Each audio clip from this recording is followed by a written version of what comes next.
2022년 지방선거를 앞둔 시점, 당시 서울시당 공천관리위원이던 강선우 의원과 공관위 간사였던 김병기 의원의 대화가 MBC에서 보도되었습니다. 보좌관이 1억을 받았다며 강선우 의원이 말합니다. 의원님, 저 좀 살려주세요. 김병기 의원은 말합니다. 1억을 받은 걸 지역 보좌관이 보관하고 있었다는 거 아니냐? 일반인들은 이해하기 쉽지 않은 이야기다.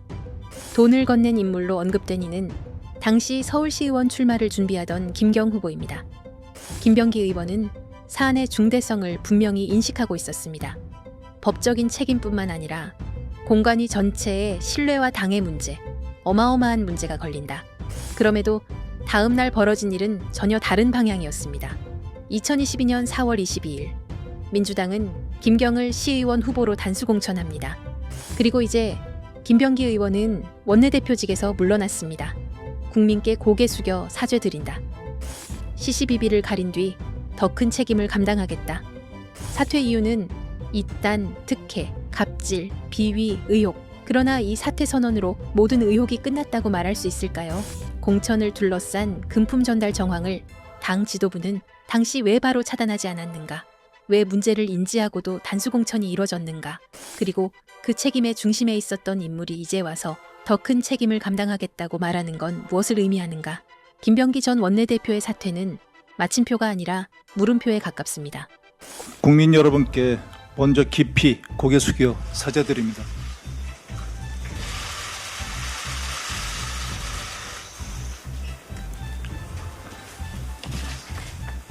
국민의 상식과 눈높이에 한참 미치지 못한 처신이 있었고 그 책임은 전적으로 제 부족함에 있습니다. 진심으로 죄송합니다. 지난 며칠간 많은 생각을 했습니다. 제 자리가 중요한 것이 아니라 하나의 의혹이 확대 증폭되어 사실처럼 소비되고 진실에 대한 관심보다 흥미와 공방의 소재로만 활용되는 현실을 인정하기 어려웠습니다. 우리 정치가 더는 그래서는 안 된다고 믿어왔기에 끝까지 제 자신에게도 묻고 또 물었습니다. 시시비비를 분명히 가리고 진실을 끝까지 밝히는 길로 갈 것인지에 대한 고민은 제 거취와도 연결되어 있었습니다. 이 과정이 이재명 정부의 성공을 뒷받침할 민주당 원내대표로서의 책무를 흐리게 해서는 안 된다는 결론에 이르렀습니다. 연일 계속되는 의혹 제기의 한복판에 서 있는 한 제가 민주당과 이재명 정부의 걸림돌이 될 수밖에 없을 것입니다. 하여 저는 오늘 민주당 원내대표직에서 물러납니다. 이 결정은 제 책임을 회피하고 덜어내는 것이 아니라 시시비비를 가린 후 더 큰 책임을 감당하겠다는 저의 의지입니다. 국민 여러분의 더 나은 삶과 더 좋은 나라를 위해 약속했던 민생 법안과 개혁 법안이 차질 없이 추진될 수 있기를 바랍니다. 그동안 함께 애써주신 문진석 운영수석님과 부대표단 의원님들, 그리고 당직자, 그리고 보좌진께 깊이 감사드립니다. 다시 한번 국민 여러분께 큰 심려를 끼쳐드린 점 깊이 사죄드립니다. 앞으로 모든 과정과 결과에 책임을 다하겠습니다. 감사합니다. 네, 방금 김병기 대표가 원내대표직에서 사퇴하겠다고 밝혔습니다. 네, 어떻게 보셨습니까? 네, 사실 좀 무거운 마음으로 지켜봤습니다. 어쨌든 동료 의원이고 또 우리 당의 원내대표인데 명예롭게 직을 임기까지 마치지 못한 것이라서 뭐 다 떠나서요, 우리 민주당 의원들 전체가 되돌아봐야 할 지점이라고 생각하고 무겁게 받아들여야 할 지점이다. 우리 스스로 정말 건강하게 수권 정당으로서 책임 정당으로서 여당으로서 기능하고 있는가, 정말 우리 스스로 한 번 더 되돌아봐야 하는 그런 중요한 시사점을 던졌다고 생각합니다.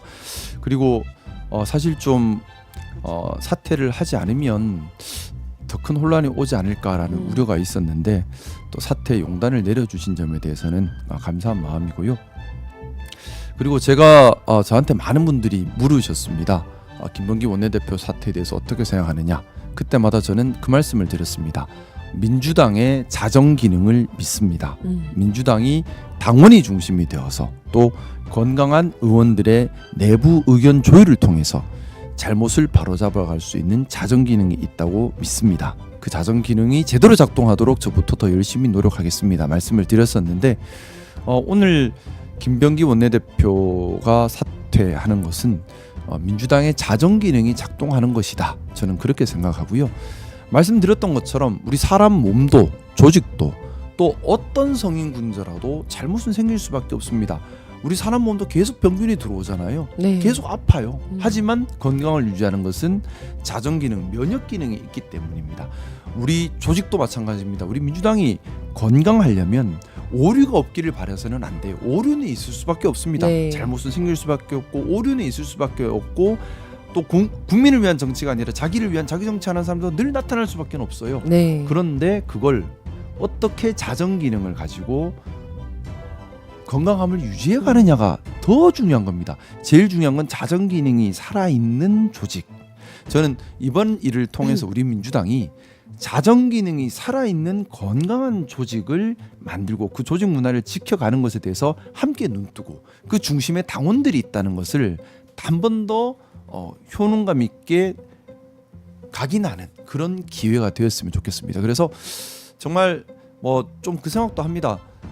만약에 이런 일들이 감춰지고 알지 못한 상태에서 홀막았다면 그리고 그럼에도 불구하고 당원들께서 행동할 수 없고 당내에서 여론으로 자정 기능이 작동하지 못했다면 어떻게 될까? 그러면 국민의힘처럼 망가진 당이 되버려요. 네. 근데 우리 당이 자정 기능이 작동하고 있다. 저는 그 반증이라 생각하고요. 많은 당원들께서 아마 큰 실망하셨을 겁니다. 하지만 이런 모습조차도 민주주의가 기능하는 모습이다라는 생각으로 또 당원들이 행동하고 있는 하나의 효능감 있는 모습이다. 네, 네. 이런 생각으로 더 애정 가지고 지켜봐 주시길 부탁드리고 싶습니다. 네, 어려운 상황에서도 용단을 내려주셔서 감사드리고 또 억울한 부분은 또 잘 풀어가시면 좋을 것 같습니다. 민주당은 흔들림 없이 개혁 법안과 민생 법안을 또 이제 만들어 나가면 좋겠습니다. 그런데 한동훈 전 대표는 김병기 특검을 제안을 했죠. 김병기 의혹과 통일교 게이트를 쌍특검으로 하자는 건데 네. 이거는 또 어떻게 보셨어요?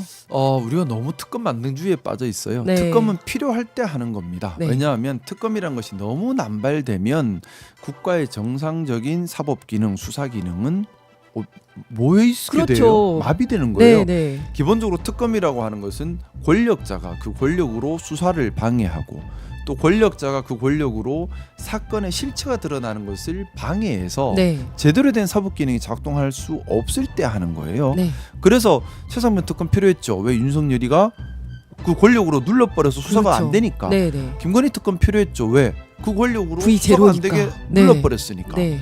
그린 뭐 3대 특검은 다 그래서 시작한 겁니다. 맞습니다. 통일교 특검도 필요할 수는 있겠죠. 네. 왜냐하면 이 권력자들이 경우에 따라서 왜냐하면 여기 국민힘도 많이 얽혀 있고 네, 뭐 민주당도 저쪽에서는 있을 수도 있고. 그러니까 이제 네. 경우에 따라서 필요할 수는 있어요. 근데 김병기 원내대표 관련해서 뭐 감춰진 게 지금 있나요? 그리고 권력으로 지금 누르는 게 있나요? 없죠. 그런 게 특검 얘기를 하려면 그래서 네, 전제적으로 나오는 게 사건을 권력으로 누르려서 진실을 가리려고 한다라는 의혹이 먼저 나와야 특검이 할 수 맞습니다. 있는 전제가 명분이 되는 생기는 거예요. 거죠. 예. 근데 그 명분 없이 일만 터지면 특검 해버리면 네. 정치적으로 남용되는 것이 되고 이렇게 정치적으로 남용되면 대한민국의 법적 안정성과 수사기관과 사법기관의 공적 기능이 마비되는 문제가 생깁니다. 네. 저는 뭐 보수주의자로서 사회 틀을 지키는 게 중요하다고 생각하기 때문에 모든 특검 논의의 전제는 권력으로 제대로 된 수사가 되지 않을 수 있다라는 의혹 제기 그 의혹은 상당한 부분 개연성 있는 의혹이어야지요. 네. 이게 전제돼야지 특검 논의로 갈 수 있다고 생각해요. 네. 우리가 이 원칙을 잊어버리면 안 돼요. 안 맞습니다. 그러면 정치가 도구가 돼버립니다. 네, 네. 어디까지 갈지 모르겠는데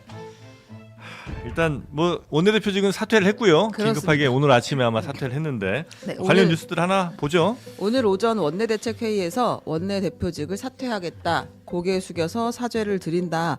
국민의 상식과 눈높이 한참 미치지 못한 처신이 있었고 전적으로 제 부족함이 있었다라고 이야기를 하면서 사퇴했고요. 다만 이걸 다 의혹을 인정한다고 하지는 않았어요. 하나의 의혹이 확대 증폭되어 사실처럼 소비되고 진실에 대한 관심보다 흥미와 공방의 소재로만 활용되는 현실을 인정하기가 어려웠다.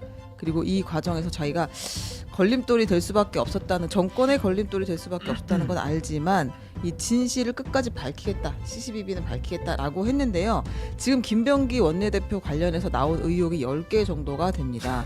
지난 일주일 내내 이제 보도가 됐잖아요. 예. 대한항공 호텔 숙박권 수수, 그리고 대한항공의 특혜성 의전을 의전. 요구했다는 의혹, 쿠팡 대표와 오찬 하면서 이제 보좌진의 인사에 네. 관련해서 이야기했다는 거, 보람의 병원 진료 특혜 요구, 그 배우자가 구의회 업무 추진비를 직접 사용했다는 의혹, 네. 장남의 국정원 채용 관련에 영향력을 행사했다는 의혹, 차남의 숭실대 편입 빗썸 채용에 관여했다는 의혹, 그 장남의 국정원 업무에 자신의 보좌진을 동원했다는 의혹, 예. 그리고 배우자가 직접 구의원과 보좌진에게 업무를 지시했다는 의혹, 그리고 보좌진 텔레그램 내용을 탈취했다는 의혹 등이 있는데요. 네.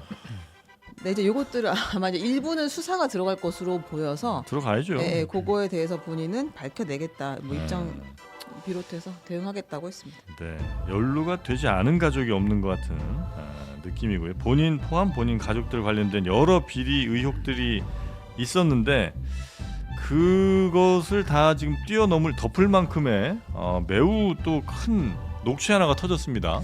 그렇습니다. 이 전체가 다 나온 건 아닌데 한번 들어보면 2022년 지방선거 당시의 일입니다. 김병기 원내대표와 강선우 민주당 의원 간의 녹취인데요.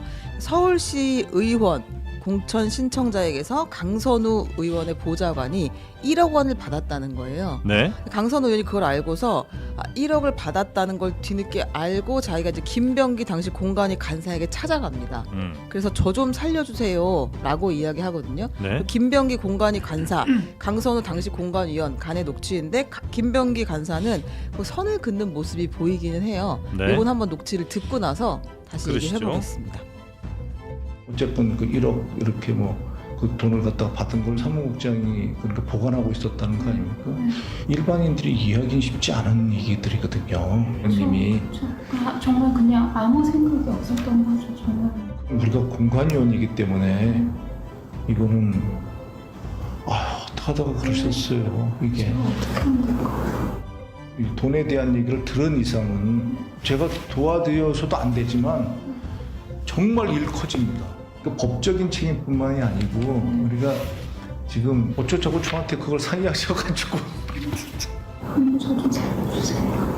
일단 결과가 나자마자 그렇게 하겠다 하자마자 그게 실시간으로 이제 다 전달이 되고 김경한테 전화 와가지고 그렇게 얘기를 한 거예요. 아니, 안 받는 거. 그거는 뭐 의원님이 보셔가지고 던져놓고 나오든지 어떠든지 하셔야 되는 거지. 그거는 뭐 의원님께서 해결해야 되실 문제입니다. 그거 없어도 이렇게겠어요. 예, 이게 정말 이런 상황이 네. 진짜 이렇게 됐을까요? 어쩌다 이렇게 됐을까요? 우리 정치가.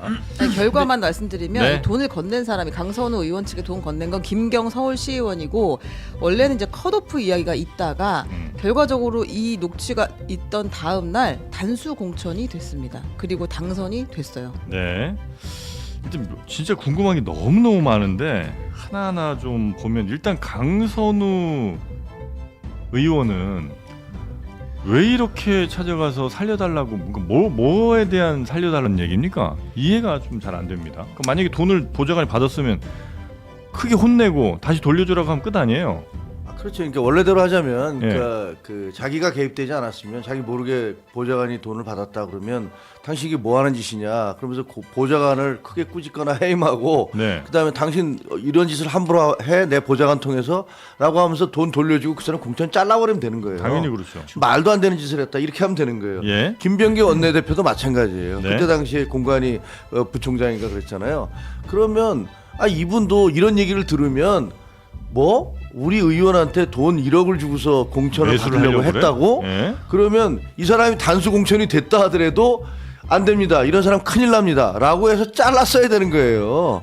그러면 문제가 없었을 거예요. 근데 지금 전체 돌아가는 거 보면 어떤 시나리오냐면 이거 진짜 시나리오입니다. 그냥 기자로서 지금까지 됐던 것들 종합을 해보면 이거 돈을 받은 거야. 이거 강선우 의원이 몰랐다는 건 말도 안 되고 네. 본인이 받았는데 그래서 공천이 당연히 될 걸로 알았는데 이 사람이 부동산 문제니 뭐니 집이 여러 채다 뭐 이런 걸로 그때 해서 당시에, 예. 그때 당시에 논란이 되니까 공관위 내에서 그런 얘기가 있었겠죠. 이 사람 주면 안 되겠다라고 얘기가 나와서 공천이 안 될 수도 있겠네. 그러니까 아마 이 사람은 제가 보기에는 이걸 가지고 분명히 항의를 하거나 협박을 했을 가능성이 김경시 있어요. 의원이. 네, 김경시 의원이 네. 내가 돈 1억까지 줬는데 나 탈락시키면 나 가만히 있지 않겠다라고 얘기를 했을 거예요. 아마. 그러니까 이 강선우 의원이 찾아와서 저 살려주세요라고 얘기하는 거 왜 살려줘?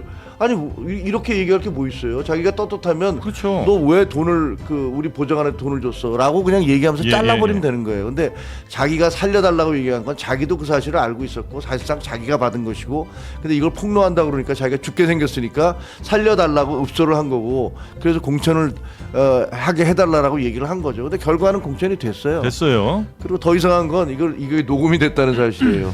둘 중에 하나가 녹음했는데 김병기 의원이 녹음했다는 거 아닙니까? 그렇게 나오고 있죠. 왜 녹음했을까요? 이것도 조금 이상해요. 그러니까 뭐 어떤 좋게 보자면 그냥 원래 이제 일상적으로 녹음을 해서 이제 본인 뭐 보호용으로 쓸 수도 있는데 그건 아닌 것 같고 일부러 고의로 녹음을 한 것 같거든요. 알리바이잖아요. 그러니까 거기서 얘기하는 건 굉장히 점잖게 얘기잖아. 예, 나 예. 이 얘기 들으면 안 되고. 나는 여기와 무관한 사람. 나는 이거 당신이 이렇게 했으면 안 되고 이렇게까지 얘기해 놓은 거예요. 이거는 제가 보기에는 알리바이를 만들어 놓은 거죠. 나는 적어도 이 부분에 대해서 이렇게 안 된다고 얘기를 했어.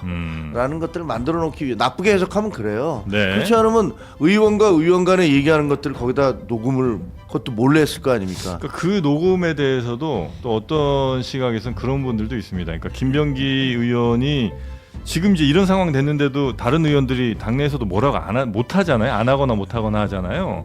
그게 평소에 이런 녹음을 녹취나 이런 것들을 많이 해놔서 그들의 뭐 약점이나 이런 걸 잘 알고 있어서 그렇다는 얘기도 있습니다. 그런 보도도 있죠. 예. 자, 우리 노영희 변호사께서는 어떻게 좀 보셨습니까? 매우 부적절했고 네. 좀 의심스럽게 생각하는 부분이 솔직히 많습니다. 지금 말씀하신 것처럼 이게 두 가지로 해석을 할 수가 있겠는데 지금 말씀하신 것처럼 이제 나쁜 시나리오를 생각을 하면 일부러 이제 해줄 건데 이제 여기서 해준다는 거는 이제 돈을 받았기 때문에 해줄 수밖에 없는데 네. 일단 형식적으로는 거절한 것 같은 그런 모양새를 만들어 놓기 위해서 일부러 녹음을 하고 그 녹음을 이제 보좌관에게 남겨주었는데 보좌관이 이번에 이제 그걸 공개한 와중에 이제 이게 뭐 터졌다 이렇게 볼 수가 있는 것 같이 보이고요. 네. 이제 이걸 또 이제 선회를 또 막 억지로 선회를 제가 원래 억지로 선회한 사람은 아닌데 억지로 이제 선회를 하다 보면은 이게 그 아까 말씀하신 것처럼 이제 일반적으로 이 공간 위원들이 하는 모든 행동들은 다 좀 조심을 해야 되니까 그렇죠. 이제 일반적으로 이제 녹음이 되어 있던 상황인데 이거를 이번에 이 보좌관하고 이 원내대표 간의 싸움에서 이걸 이제 이용하기 위해서 또 좀 터트렸다 뭐 이렇게 좀 볼 수도 있을 것 같은데 그건 뭐 그럴 수도 있을 것 같긴 한데 예. 이 상황 자체가 매우 부적절하고 예. 있을 수 없는 일이고 그래서 아마 어제까지도 원래 김병기 원내대표가 사퇴는 안 하고 원내대표 지금 사퇴 안 한다는 쪽으로 얘기를 계속 나왔다가 네. 이제 요 녹음이 터지고 이 문제가 또 일파만파 커지니까 저는 원내대표직을 내려놓는 쪽으로 마음을 돌리게 된 게 이것 때문이 아닐까 생각이 조금 들고요. 네. 일단 원내대표라고 하는 매우 막중한 자리에 있는 분이 현실적으로 이제 이런 식으로 행동을 한 것처럼 보이는 것도 매우 적절하지 않고 또 하나는 이분이 이번에 이제 원내대표직을 그만 내려놓게 된 이유 중에 하나 이거 같아요. 이번에 지자체 선거할 때 또 이제 그 원내대표는 당연직 공관위원으로 들어간다고 그러더라고요. 네. 이제 그러다 보니까 또 혹시라도 또 안 좋은 그런 여러 가지 의심을 살까봐 그냥 조기에 조금 이걸 수습하려는 차원이 아니었을까 좀 듭니다. 네.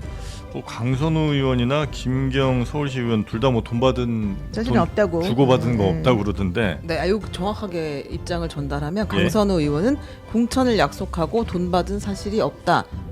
사안을 인지한 후에 반환하라고 지시를 했다. 김경시 의원은 공천을 대가로 그 누구에게도 금품을 제공한 사실이 없음을 명확히 말씀드린다. 이렇게 입장을 내놨습니다. 그러니까 강선 의원은 아예 돈 받은 사실을 인정하는데 이제 그게 아니었다는 거고 김경시 의원은 준 적도 없다 이렇게 아니 되는 거예요. 공천을 대가로 준 적이 없다는 거잖아요. 그러니까 돈을 줬든 안 줬든은 흐리면서 공천을 대가로 준 게 아니다. 뭘 대가로 줄 건데. 그럼 1억을 뭘로 줍니까? 그러니까 지금 그 다음에 여기서 제일 핵심이 뭐냐면 돈을 돌려주는지의 여부가 없어요 지금. 네. 돌려주라고 지시했다 그랬지. 그래서 돌려줬다 이런 얘기가 없습니다. 그리고 둘 다 얘기하는 게 공천을 대가로 받지 않았다, 공천을 대가로 주지 않았다지 뭐 돈 자체가 없었다라는 얘기는 안 하고 있어요. 그러니까 이거는 네. 1억이니까 뭐 그 돈이 그냥 현금으로 왔다 갔다 했는지 뭔지 알 수 없지만 뭐 나중에 그렇게 할 수도 있겠죠. 현금으로 돌려줬다. 뭐 이렇게 얘기할 수 있을지 없을지 모르겠지만 현금으로 받아서 현금으로 돌려줬다고 할 수 있을지 없을지 모르겠지만 결국은 뭐 쉽지 않은 얘기죠. 근데 네. 이런 일이 많아요? 저 궁금한 게 여쭤보는 저도 정치인인데 잘 몰라가지고. 예. 아니 도대체가 시의원 공천 가격이 1억이라는 건 정말 참 난 너무 놀라워서 네. 거의 1억 되면 그 사람 1억 준 다음에 시의원 하면 뭐 하죠? 1억보다 훨씬 더 많은 걸 뭘 어. 가져가려고 하겠죠. 가져가려고 하겠죠. 네. 그래서 무슨 도시계획이라든가 무슨 개발 정책 같은 거 알아서 그걸 가지고서 거기다 땅 사놓든가 투자를 해서 더 많은 돈을 가져가려고 하겠죠. 근데 보통은 지방선거가 뭐 네. 시구의원, 뭐 비례대표까지 하면은 엄청나게 한 4,000개, 5,000개의 자리를 선거를 그렇겠죠. 동시에 하기 예. 때문에 다 감시도 어렵고요. 이런 식으로 특정 녹취가 세상에 나오지 않으면은 아마 묻어가는 사건도 굉장히 많을 거거든요. 예. 근데 지금은 이제 녹취가 명확하게 나온 게 하나가 있고, 그러니까 근거가 있는 의혹 제기고요. 예. 거기다가 당시에 위치를 봐야 되는 게 김병기 당시 의원은 공관위 전체의 간사를 맡고 있었고, 그러니까 중앙에서 했던 거고, 강선우 의원은 서울시에서 이제 하는 그 지방선거 공관위를 이제 위원으로서 활동을 네, 하고 네, 있었는데, 그러다 보니까 당연히 김경 의원 입장에서는 지역구도 강서구고, 또 그 강서구 지역구에 있는 강선우 의원이 공관위원이니까 1억이 갔었을 가능성이 지금 매우 높은, 우리가 그런 생각을 할 수가 있는 거고, 강선우 의원 입장에서 보면은 뭐 돌려줬냐 뭐 아니면 사적인 채무로 뭐 설명을 하겠지만은, 이게 지금 보시면요 정치자금법 위반이나 뇌물죄까지도 열어놓고 수사를 해야 되는 굉장히 이건 무거운 사안인 겁니다. 네. 그렇기 때문에 저는 그냥 단순한 변명만 가지고는 저 녹취가 설명이 안 돼요. 그럼 왜 살려달라고 하고, 왜 자기도 지금 뭐 흑흑하면서 이럴 줄 몰랐다는 식으로 굉장히 당혹스러워하는 네, 네, 모습을 네. 내기 때문에 네. 이게 설명이 안 되는 겁니다. 그래서 저는 이게 뭐 돈에 대한 영향력, 그리고 공천에 미쳤을 뭐 가능성, 이런 것들을 이제 종합적으로 수사를 통해서 이거는 발본색원하는 방법밖에는 남지 않은 거 아니냐라는 생각이 네. 듭니다. 이런 일들이 근데 정치권에 자주 종종 있는 일인가요? 하는 궁금증이 좀 생겨납니다. 많이 없어졌지만 그래도 네. 여전히 남아 있죠. 그러니까 돈을 그래요? 가지고 공천하는 것이 특히나 이제 수도권 쪽에서는 많이 없어졌다고는 하는데 네. 간혹 있기도 하고, 이제 지방으로 내려갈수록 감시망이 좀 약하다 보니까 이제 공천권 거래, 뭐 지방선거 앞두고 뭐 몇 개라고 표현을 하던데 억 단위를 네. 막 그런 식의 뉴스들을 가끔씩 보니까요. 사실 아직 뭐 없어지진 않은 것 같습니다. 시의원, 구의원 뽑을 때 정확하게 후보에 대한 정보를 잘 알고 뽑는 경우가 많지는 않잖아요. 어떤 사람이 되게 유명해서 뽑는다거나 이런 경우가 많지는 않고 그냥 당 보고 가는 경우가 많아서 공천 이꼬르 그냥 당선인 경우가 꽤 많지 않겠습니까? 그 영호남 같은 경우는 특히 심하죠. 그래서 이제 사실 누가 그 두 지역 중에서 한 군데에서 나갔던 사람이 나 더러워서 못해 먹겠다, 이건 완전히 다 돈질이다, 이렇게 얘기하는 얘기를 듣기도 했어요 최근에. 네. 작년에 그때 2020년에 할 때. 그래서 왜냐면 거기는 공천 되면 무조건 당선. 그러니까 대개 또 지역에 같은 학교 선후배들이 많아요. 또 같은 학교 선후배들끼리 그냥 물고 뜯고 그런다고 그러더라고요. 그러면서 결국은 돈질로, 그러면 그 친구 얘기는 그러더라고요. 야, 결국은 다 돈으로 승부하더라, 뭐 이렇게 얘기를 하더라고요. 근데 저는 더 놀라운 건 이게 수도권에서 벌어진 일이잖아요. 네. 서울에서. 사실 서울에서. 그러니까 이 수도권은 그렇게 되기가 쉽지 않거든요. 공천 있고 당선은 아니란 말이에요. 근데 물론 가가 있고 나가 있어서 그래서 이제 가번 공천을 받으면 야당 하나 여당 하나 이렇게 될 가능성이 많죠. 뭐가 됐든 간에 이게 지금 지방선거에서 이런 식으로 시의원, 구의원, 뭐 지방의원들, 도의원 뭐 이런 사람들 사이에서 이렇게 그 공천권을 미끼로 해서 돈이 오간다는 사실이 이제 확인이 된 거니까 네. 이거는 뭐 확실하게 수사해서 밝혀야 될 거라고. 근데 진짜 이거는 좀 충격이고 사실 네. 저는 얘기 듣고 좀 깜짝 놀랐는데 이런 얘기가 지금 이제 나온 김에 이제 지자체 선거가 얼마 안 남았잖아요. 그렇죠. 네, 네. 그러니까 실제 시의원, 구의원들을 나갈 사람들 지금 벌써 줄 서 있고 다는데 사실 그렇단 말이죠. 이번에 정말 발본 세건 해가지고 정말 투명하게 네. 공천 과정들도 확인을 하고 실제 공천을 받아서 그 자리에 간 사람들이 어떤 일을 잘 했는지 안 했는지 이런 것까지 전부 다 이제 계량화 시켜가지고 이제 투명하게 이 상황을 네. 좀 국민들에게 알리고 좀 믿음을 줘야 될 것 같습니다. 아니 그러니까 이게 돈 받고 공천 헌금 비슷하게 해서 자리를 사실 매간매직을 하는 건데 있을 수 없는 우리가 일이죠. 윤석열 정권 때 김건희의 매간매직에 다 분노하지 않았습니까? 근데 이거는 김건희의 매간매직 부정부패 플러스 민주주의를 파괴하는 거예요. 국민들의 선택권을 방해하는 거기 때문에 그러면 돈 있는 사람들이 공직에도 이제 진출하고 그것도 선출직을 통해서 들어가서 또 본인의 이권을 또 확장시켜 나가는 이 대한민국 민주주의가 가능하겠습니까? 그래서 전 네. 정당에서 이런 일이 절대 있어서는 안 되는데 네. 국민들 보시기에는 많이 없어졌다라고 우리가 좀 인식을 하고 있었고 특히나 이제 민주당 쪽에서는 좀 없지 않겠나 이렇게 생각했는데 저 녹취가 이제 김병기 의원과 강선 의원 둘 간에 아주 은밀한 녹취가 나와버렸기 때문에 네. 이거는 뭐 수사를 통해서 발본색원 할 수밖에 없는 그 김경 시의원이 만약에 그 부동산 문제가 안 드러났으면 이런 일들도 없었을 그렇죠. 거 아니에요. 그냥 그죠? 넘어갔겠죠. 그냥 넘어갔겠죠. 근데 이걸 어떻게 막죠? 이거 막을 수 있는 방법이 있나요? 그럼 만약에 이 공천권을 그대로 국회의원들이 쥐고 있으면 그들에게 돈이 안 갈 수가 있나? 주려는 사람들이 이렇게 많고 받으려는 보세요. 사람들이 많다면? 여기서 만약에 네. 김병기 그때 당시에 공관위 간사 공관위 네. 간사가 그런 얘기를 들었을 때 이게 무슨 소리냐 네. 이렇게 택도 없는 짓을 하느냐라고 바로 잘랐어야 돼요. 근데 공천 당수 공천이 됐잖아요. 네. 그러니까 결국은 그 사람은 밖에서 나가서 뭐라고 그랬습니까? 야 역시 다 돈 쓰면 되는 거야. 누가 뭐라 그래도 그렇겠죠. 너 봤지? 나 부동산 이거 갖고서 이렇게 말 많았지만 결국은 단수 공천 되잖아. 사람들이 그거 보면서 뭘 생각하겠습니까? 아 역시 맞아. 저 말이 맞지. 그러니까 우리 다 이걸로 돈질을 하면 다 되는구나 네. 라고 생각을 하겠죠. 네. 그러니까 민주당에서 그런 부분에 대해서 그동안에 그렇게 그 김건희 씨에 대해서 공격을 하셨잖아요. 저는 뭐 김건희 씨는 공격 받아도 싸고 마땅하다. 거기에 대한 죄값을 치러야 된다고 생각을 합니다. 네. 그런데 그렇게 주변에서 백 갖다 주는 거, 명품 백 갖다 주는 거 이렇게 받은 사람하고 그다음에 김병기 씨처럼 이렇게 그 자기 부인을 통해서 자기가 공천권을 갖고 있는 그런 구의회 부의장한테 업무 추진비 카드를 받아서 자기 부인에게 쓰게 한 거하고 뭐가 더 죄질이 나쁩니까? 그 국민의힘도 당협위원장들이 이제 많으시잖아요. 거기도 이제 뭐 예를 들면 나 시의원 나가고 싶어요, 구의원 나가고 싶어 하는 사람들이 있을 거 아니에요. 당연히 있죠. 네. 그런 경우는 보통 어떤 식으로 공천이 이루어져요? 아니 그거는 이제 아직까지 뭐 구체적 저도 이제 처음 해보는 거라 잘 모르겠는데 네. 그거 당연히 무슨 그 지역에서 경선 같은 걸 해야겠죠. 경선을 해요. 네, 먼저 경선 신청서를 경선하는데 내고? 당협위원장의 뜻대로 거의 돌아갔죠. 사실. 아니 그러니까 그거는 이제 당연히 당원들 때문에 이슈 그런데 예를 들면 네. 당협위원장이 어떤 사람을 이렇게 지지하거나 뭐 이런 모습을 보여주면 그 당원들이 저 당원들이 당협위원장이 도전하시고요? 아마도 저 사람을 지지하나 보다라고 얘기를 하니까 그런 경우가 많죠. 그 하나의 방법이 이제 행사 다닐 때 당협위원장이 옆에 네. 데리고 다니는 거예요. 그 사진을 찍어서 또 네, 올리면 자기- 자기는 이제 이제 그런 식으로 친하다. 각인을 시키는 건데 저는 이 부분에 대해서는 제도적으로 좀 접근하자면은 네.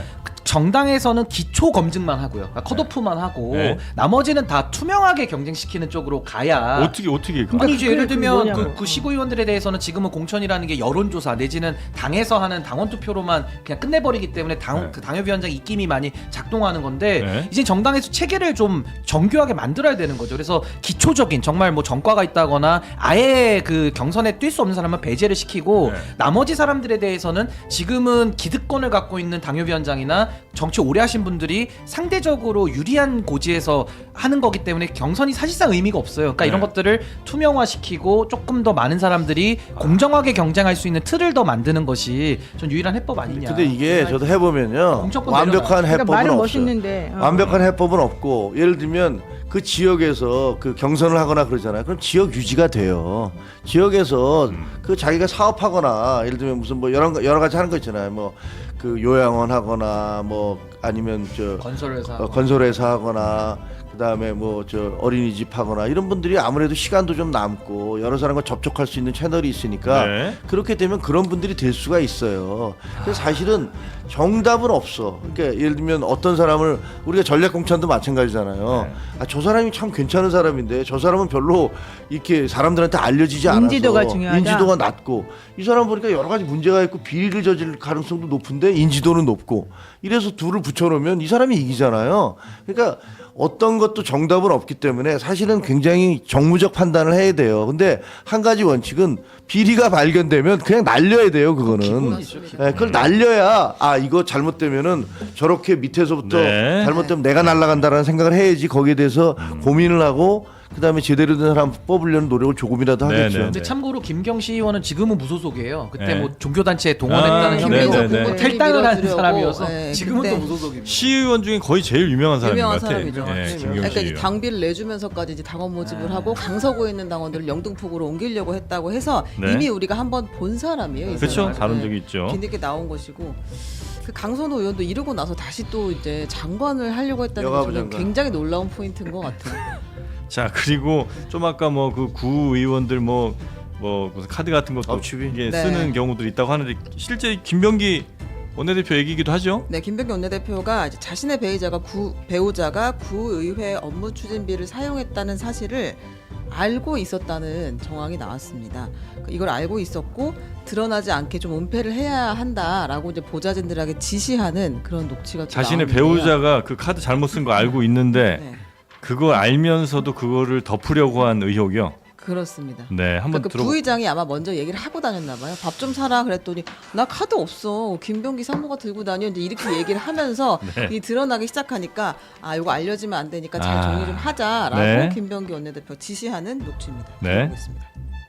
우리 한 사람이 일부 직접 쓴 게 있더라고. 근데 썼다고 한다고 써지는 게 아니잖아, 카드가. 뭐 CCTV 이런 거 뭐 이렇게 얘기 나오고 그러면 절대 저 보여주지 마셔라.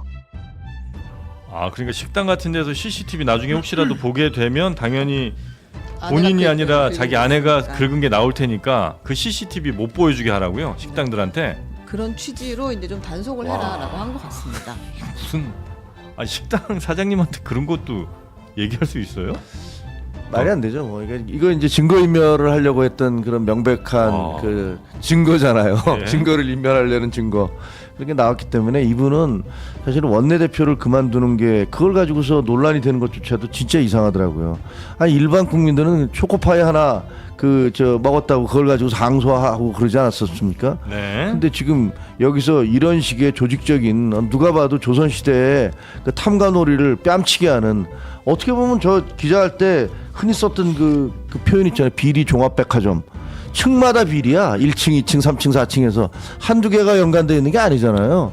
그럼 이분이 무슨 저 원내대표 그만두는 게 문제입니까? 이분 수사를 받으셔야죠. 지금까지 드러난 것만으로 예. 해도 증거 인멸부터 시작해서 여러 가지 어떤 뇌물 뭐 이 됐는지 못는지 모르겠지만 직권 남용에 뭐 수없이 많은 것들이 있기 때문에 이건 수사를 받아야 되는데 뭐 원내대표를 그만두네 마네 오늘 그만두셨어요. 근데 오늘 그만두시면서도 발표할 때 보니까 구체적으로 자기에게 제기된 혐의가 뭐라는 것들에 대해서는 다 두루뭉술이로 그냥 넘어가셨는데 그게 말이 됩니까? 국민들 앞에 밝혀야 될 의무가 있잖아요. 공적 네. 무대에서 그렇게 자기가 외치고 다녔으면 그런 거 다 그냥 두리뭉술로 넘어가면서 마치 대단한 일 원내대표 내려놓는 게 무슨 대단한 일인 것처럼 얘기하시는 거에 대해서 네. 국민들 모두 분개할 거라고 생각합니다. 네. 네. 근데 다른 뭐 당내 의원들은 물론이고 야당에서도 아주 세게 그렇게 비판 잘 못하는 것 같더라고요. 그동안 쭉도 그렇고 최근에 조금 나오긴 했는데 그게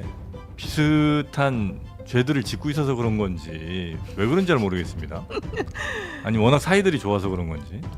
여기 계신 분들도 저는 몰라요. 모르죠. 그렇게 어렵습니다. 아니 근데 옛날에도 그랬잖아요. 뭐 특활비 국회에서 문제됐을 때 뭐 옛날에 네. 홍준표 대표도 뭐 특활비 운영위원장 하면서 받은 거 뭐 집에다 갖다 줬다 뭐 이런 얘기 할 때도 별로 정치인들끼리는 서로 안 하거든요. 이제 각자가 서로 좀 덮어주고 하는 뭐 그런 부분도 좀 있는 것 같은데, 근데 그런 걸 다 떠나서 지금 시대가 많이 변하기도 했고 네. 지금 김병기 전 원내대표가 지금 벌리고 있는 이런 여러 가지 의혹들은 너무 심각한 수준이죠. 그러니까 사실은 구의회 부의장, 그것도 이제 본인이 공천을 했기 때문에 그 대가로도 우리가 볼 수 있는 건데, 그거를 배우자가 쓴다? 그걸 쓰고서 뭐 반환을 하거나 뭐 CCTV를 뭐 어떻게 확인해서 없애고, 이게 그러니까 국민의힘에서 배출한 대통령이 나라를 망가뜨려서 그걸 지금 정리하는 과정에서는 더더욱 지금 민주당의 신뢰가 훨씬 지금 오염되고 지금 문제를 더 국민들의 시각에서는 받고 있는 상황에서는 네. 매우 저는 심각한 상황이라고 저는 봅니다.